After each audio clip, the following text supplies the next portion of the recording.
Good morning students, how are you? Today we are starting our new content that is related to the fundamental duties of the citizen.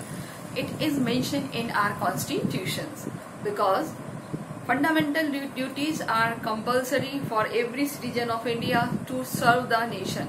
Whenever they will get fundamental rights, whenever they get advantage of DPSP, so why not there should be a duties for the citizen.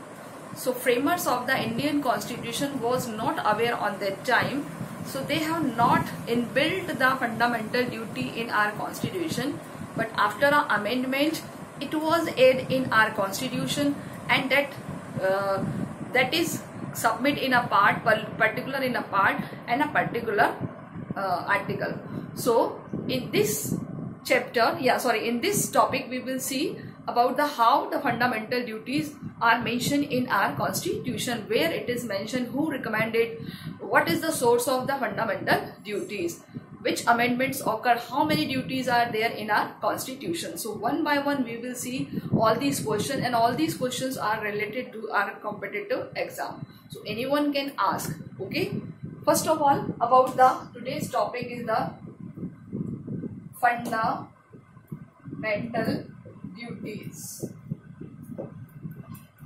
So fundamental duties, what about the fundamental duties, where it is mentioned, where it is which article is related to. First of all, the source यानी कि हमने इसको कहाँ से लिया है, यानी fundamental duty जैसे हमने बोरो फीचर्स पढ़े थे ना कि what are the borrow features, तो इसको भी हमने किसी ना किसी कंट्री से लिया है.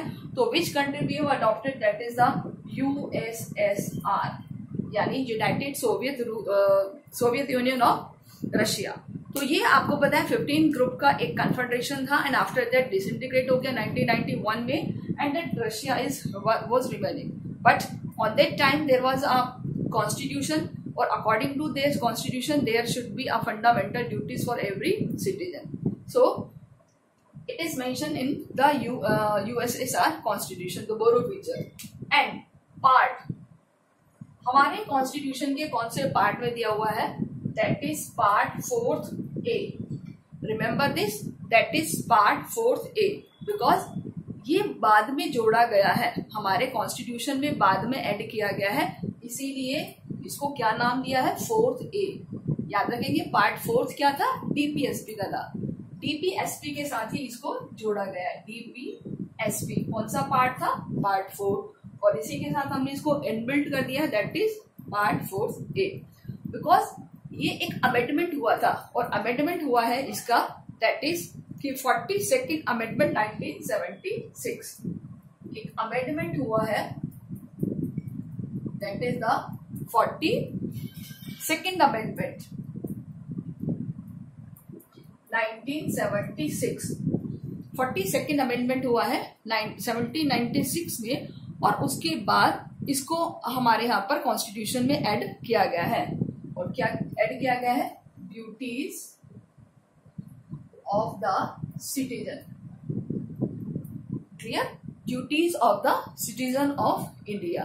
हु रिकमेंडेड, यानी किसने कहा था कि जब हमें फंडामेंटल राइट्स दिए तो ड्यूटीज भी होनी चाहिए, तो हमारे यहाँ एक कमेटी थी. सो इसको यहाँ पर एक क्वेश्चन भी पूछा जा सकता है, रिकमेंडेड बाय, क्या पूछा जा सकता है, that is the recommended by. Recommended by, किसने इसको रिकमेंड किया था, तो रिकमेंड किया था सरदार स्वर्ण Singh.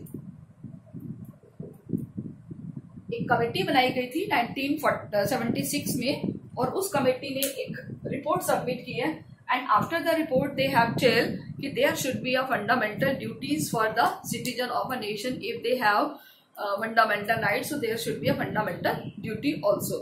So which amendment, 42nd amendment, year 76, recommended by सरदार स्वर्ण सिंह. Okay, जब सरदार स्वर्ण सिंह ने रिकमेंड किया था, तो on that time only there were 8 duties. यानी कि जब सरदार स्वर्ण सिंह ने रिकमेंड किया था तब उसमें कितनी ड्यूटीज थी, 8, और बाद में 2 ड्यूटीज और ऐड कर दी गई है, तो टोटल कितनी हो गई थी, 10 duties. How many duties? 10. But now at present कितनी है, at प्रेजेंट 11 ड्यूटीज है। क्लियर? एट प्रेजेंट कितनी है? 11, यानी एक और ड्यूटी और जुड़ी है, और वो कौन से अमेंडमेंट में जुड़ी है वो हम देखेंगे कि बहुत इंपॉर्टेंट पार्ट है इसका। क्लियर? जब हम इसका और नीचे पढ़ेंगे पूरी 11 ड्यूटीज तो हम देखेंगे कि कौन सी ड्यूटी है और कब जुड़ी है। That is the 86 amendment, 86 amendment 2002, which 86 amendment 2002 में एक अमेंडमेंट हुआ था 86वें नंबर का। उस 86 में 1 ड्यूटी और ऐड कर दी तो टोटल ड्यूटीज हो गई हैं 11। How many duties are there in constitution? 11। और इस तरीके से हमारे कॉन्स्टिट्यूशन में आज 11 फंडामेंटल ड्यूटीज हैं। ओके, अभी 1 बाय 1 हम सारी ड्यूटीज पढ़ेंगे, बट हम कुछ सोर्सेज ले रहे हैं। अब देखिए इन ड्यूटीज के बारे में इंदिरा गांधी ने क्या व्यूज दिए थे। इंदिरा गांधी आपको पता है first women prime minister of India. तो उन्होंने क्या कहा था कि for the balance of democracy, ये स्टेटमेंट आपके एग्जाम में देखी गई है, for the balance of democracy, यानी अगर आपको डेमोक्रेसी को बैलेंस करना है तो क्या होना चाहिए कि citizen should aware, citizen should aware about duties and rights. Rights in the sense fundamental rights और duties in the sense fundamental duties. उनको rights और उनको duties पता होनी चाहिए। Who said that? Indira Gandhi. तो यानी कि जहां आपके अधिकारों की बात आती है, फंडामेंटल राइट्स की बात आती है, तो वहीं पैरेलली आपकी ड्यूटीज की भी बात आती है कि देश के प्रति आपकी कुछ जिम्मेदारियां हैं जिनको आपको पूरा करना है। तो उन्हीं ड्यूटीज को यहाँ पर मेंशन किया गया है। Okay, so this is the base. I am repeating once again. Source USSR कौन से पार्ट में ऐड किया गया है? पार्ट 4A, और इसका नाम रख दिया है फंडामेंटल ड्यूटीज। इस चैप्टर का शीर्षक क्या है? इस टॉपिक का नाम क्या है? फंडामेंटल। कौन सा अमेंडमेंट है जिसको बाद में जोड़ा गया है? 42nd अमेंडमेंट हुआ था, एंड आफ्टर दैट ड्यूटीज को जोड़ा गया है कॉन्स्टिट्यूशन में। और किसने रिकमेंड किया था? रिकमेंडेड बाय द सरदार स्वर्ण सिंह कमेटी। सरदार स्वर्ण सिंह कमेटी ने कितनी ड्यूटीज रिकमेंड की थी? Only 8 duties. बाद में 2 ड्यूटीज और बढ़ा दी तो टोटल 10 होगी। बट आफ्टर दैट एक अमेंडमेंट हुआ है, कब? 86 अमेंडमेंट 2002। 86 अमेंडमेंट हुआ 2002 में, और इस तरीके से आज हमारे पास कितनी ड्यूटी है? 11 ड्यूटीज है। और आप इन ड्यूटीज को किसी भी चैप्टर के किसी भी बुक के फ्रंट में या लास्ट में आप इजीली देख सकते हो। इंदिरा गांधी ने क्या कहा है फंडामेंटल ड्यूटीज के regarding? She said that it is a balance of democracy, it is compulsory for the right and citizen should aware about the rights and their duties. जहां आपको अधिकार दिए जाते हैं वहीं आपके कुछ कर्तव्य भी हैं देश के प्रति।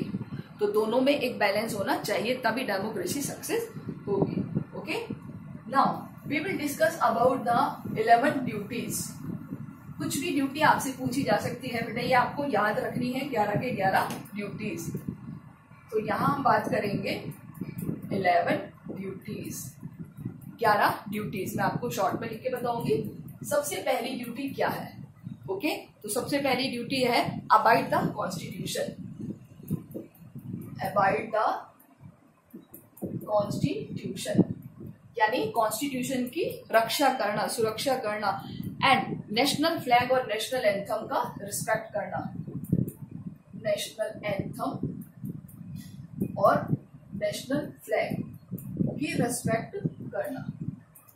Actually I am writing in a short way, but आप समझ जाना this is just indication. Okay, constitution की आप रिस्पेक्ट कर रहे हो, प्लस नेशनल एंथम और नेशनल फ्लैग्स को आप रिगार्ड कर रहे हो। तो जस्ट आपको ये लर्न करना है। Second thing is that, second duty क्या है?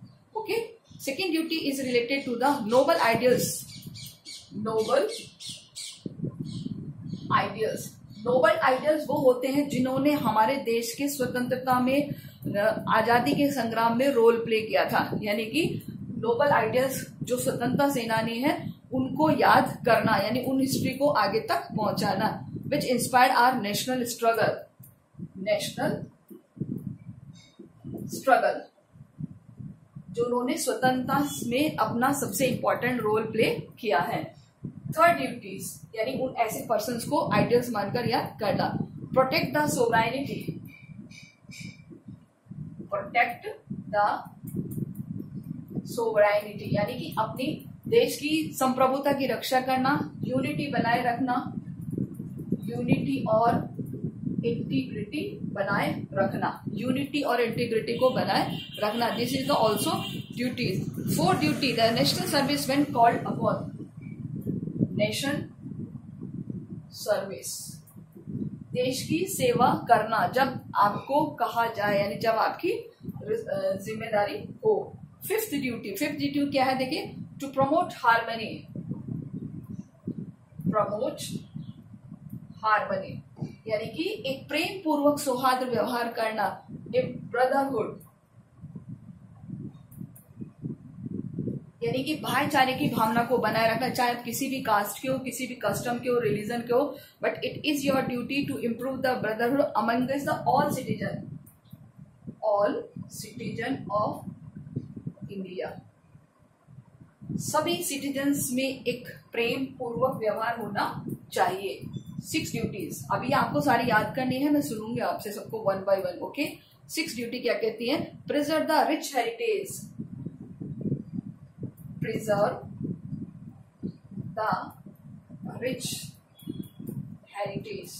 What is heritage? Heritage in the sense जो हमारे हिस्टोरिकल बिल्डिंग्स हैं, मॉन्यूमेंट्स हैं, जितने भी महल किले हैं, जितने भी नेशनल पार्क्स हैं, बिल्डिंग्स हैं, इन सब की सुरक्षा करना। ये नहीं कि वहां जाकर आप अपना नाम लिखाओ, वहां जाकर के गाने लिखाओ, ये नहीं। उनकी सुरक्षा करना, उनको संभाल कर रखना, उनको सहेज कर रखना हर नागरिक का दायित्व है। वहां पर गंदगी नहीं फैलाना।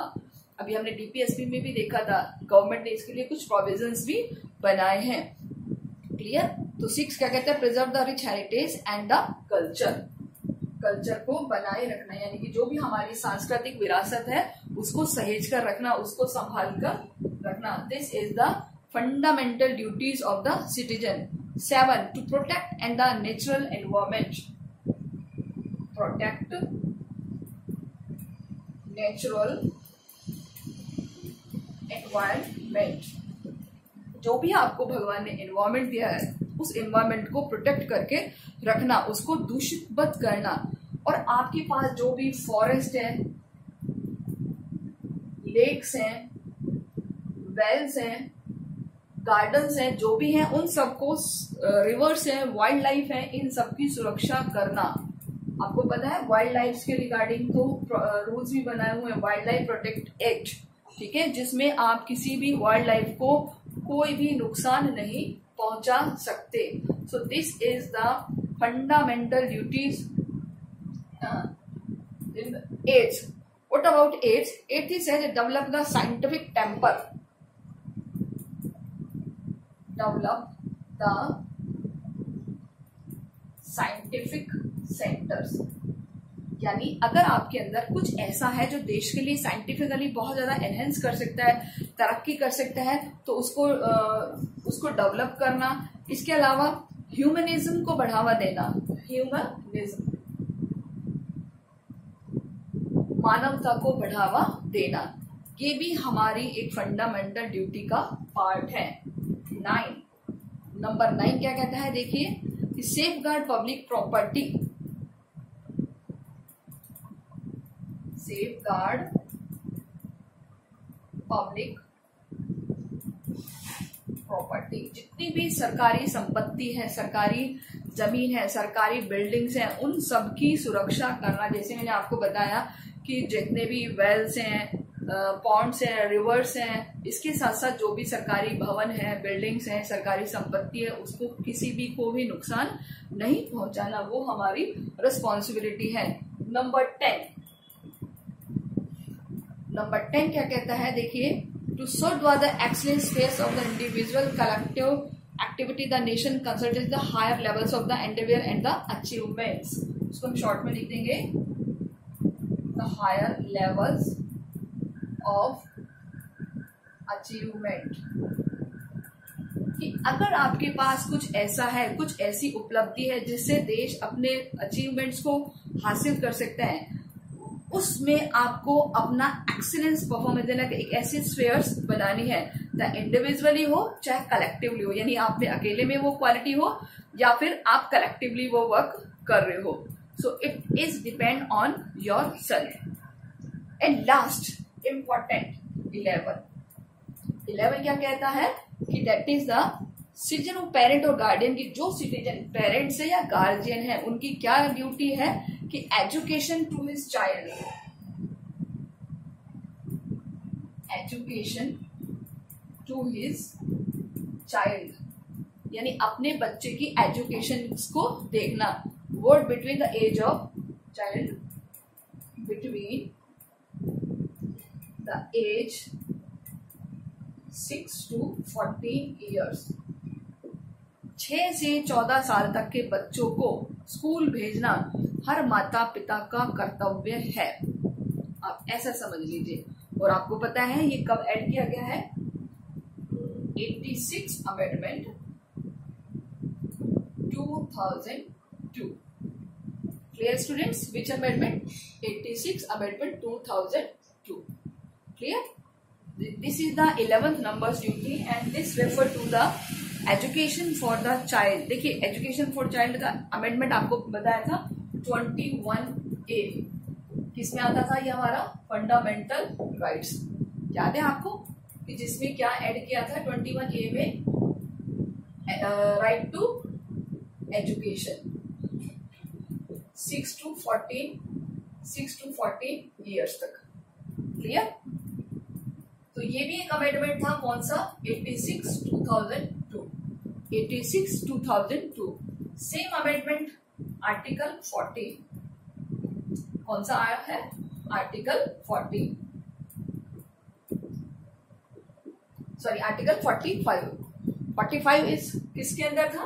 टीपीएसपी. तो ये अमेंडमेंट भी किसके थ्रू है? 86 अमेंडमेंट 2002.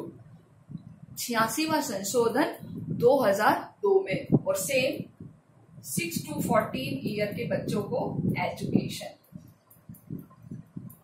तो यहां पर हम एक और क्वेश्चन पुट अप कर सकते हैं बेटा कि कौन सा एक ऐसा आर्टिकल है जो रेफर करता है कि 6 to 14 ईयर्स के बच्चों को free and elementary compulsory education का प्रोविजन होना चाहिए. तो कौन सा amendment? 86 amendment. In which year? 2002. कौन कौन से आर्टिकल? 21A, 45 और फंडामेंटल ड्यूटीज की 11वीं duty. Okay, so this is the fundamental duties for the citizen of India. तो आपको ये सारी 1 by 1 याद करनी है. आप अपने कॉन्स्टिट्यूशन को प्रोटेक्ट करेंगे, नेशनल एंथम, नेशनल सॉन्ग और फ्लैग को रिस्पेक्ट करेंगे. जो भी हमारे नोबल आइडियाज हैं उनको याद करेंगे और हमारी आने वाले जेनरेशन तक उनको पहुंचाएंगे. प्रोटेक्ट द सोवरेनिटी, देश की संप्रभुता, अखंडता और एकता की रक्षा करेंगे. देश की सेवा करेंगे. जो भी हमारे देश में हार्मनी है, प्रेम पूर्वक व्यवहार करेंगे. ब्रदरहुड डेवलप करेंगे. ऑल सिटीजन, चाहे वो किसी भी सोसाइटी का हो. रिच हेरिटेज है हमारे देश की, जो ऐतिहासिक विरासत है उसको संभाल कर रखेंगे. हमारे एनवायरमेंट को प्रोटेक्ट करेंगे. हमारे जो नेचुरल चीजें हैं, फॉरेस्ट है, लेक्स है, वेल है, वाइल्ड लाइफ है, उनको आप कभी भी हार्म नहीं पहुंचाएंगे. इसके अलावा जितनी भी साइंटिफिक कल्चर्स हैं, अगर आपके अंदर कुछ गुण है तो आप उसको डेवलप करेंगे. इसके अलावा ऐसा हो कि वो मानवता के लिए कोई नुकसानदायक नहीं हो. Safe guard the public property, यानी कि जितनी भी पब्लिक प्रॉपर्टी है, सरकारी चीजें हैं, सरकारी संपत्ति है, उनकी आप सुरक्षा करेंगे. कभी भी किसी को हार्म नहीं पहुंचाएंगे. And the high level of the achievements, कि अगर आपके अंदर कोई ऐसी हाई लेवल की स्किल है जिससे आप देश को कुछ अचीव हो सकता है, देश का भला हो सकता है, चाहे वो आप कलेक्टिवली हो यानी ग्रुप में हो या इंडिविजुअली हो, आप वो सपोर्ट करेंगे देश को. ठीक है, सपोज आपके अंदर कोई ऐसा साइंटिफिक हुनर कि आप साइंस में बहुत अच्छे हैं या आपके अंदर कोई प्रोजेक्ट बनाने का हुनर है, तो उस अचीवमेंट को आप देश को समर्पित करेंगे. And last, the education is for the child. As a parent, this is duty for the every parents or guardian. They have to send their child for the primary education. It is amendment in 86 2002, year 2000. So all these duties are mentioned in our constitution. In duties के लिए एक amendment हुआ है. कब हुआ है बेटा? Yes, जरा जोर से बोलो, कब हुआ अमेंडमेंट, मुझे सुनाई देनी चाहिए आपकी आवाज। Yes, 42nd amendment 1976। और इसीलिए हमारे यहाँ ड्यूटीज भी होनी चाहिए सिटीजन्स के लिए, जो हमने राइट्स दिए हैं तो इस तरीके से ये हमारी ड्यूटीज हो जाती हैं। अच्छा, इसमें से आपस क्वेश्चन कैसे पुटअप किए जाएंगे, जैसे मैंने अभी देखे लास्ट ईयर के क्वेश्चन की, विच is the not of the fundamental duties of the citizen, कि कोई भी आपके पास ड्यूटीज होंगी, 3 सही होंगी या 1 गलत होगी, तो आपको आइडेंटिफाई करना होगा which is the not of fundamental duty. Clear? या फिर which amendment refer to the fundamental duty. 2 amendments हमने देखे हैं at 86 and the 42 in this content. So identified both of amendment, these are referred to the fundamental duty. I think you are taking advantage or benefit about this video lectures. So next we will see about the union government or central government. Till then, take care, prepare the notes and solve the worksheet which I have given, and if any problem then you can consult to me. So I hope you अपनी तैयारी करते रहिए अच्छे से, और जहाँ कहीं भी कोई प्रॉब्लम आए तो आप मुझसे पूछिए। Okay, thank you students.